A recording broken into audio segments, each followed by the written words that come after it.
Now, if we look back in history a little bit, the first report of a person having potentially sleep apnea was in 1836 by Charles Dickens. The posthumous papers, a lot of people already know this. The posthumous papers of the Pickwick Club. That's why they call it the Pickwickian syndrome. But it was about a little boy named Joe, this little fat boy who ate and slept all the time, always tired, and they considered him lazy. He'd actually just fall asleep talking to somebody. So this is kind of in the literature. In 1889, a pediatric surgeon, William Hill in Britain, was removing tonsils from a child with obstructive airways to alleviate their struggles with breathing when he noticed unforeseen effects of the procedure. The tonsillectomies unexpectedly cleared up the child's chronic headaches and problems paying attention in school.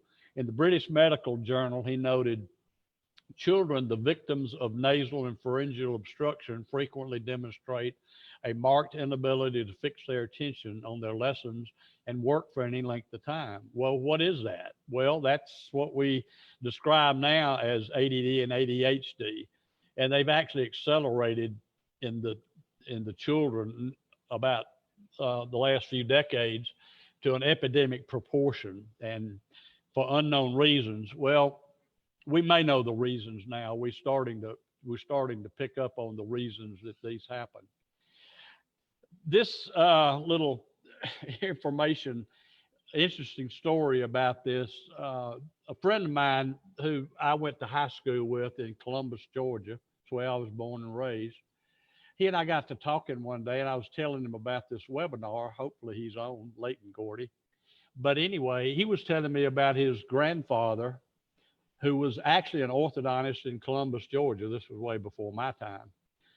But he actually graduated Maryland Dental School in 1897.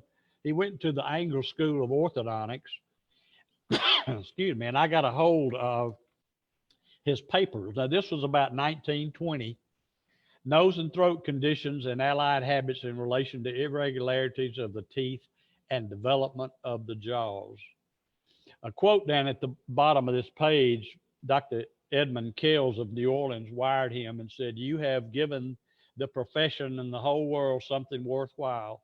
Don't be discouraged. Remember Jenner, Pasteur, Röntgen, and Wells. Ignorance and prejudice burned Savonarola at the stake," if you remember that.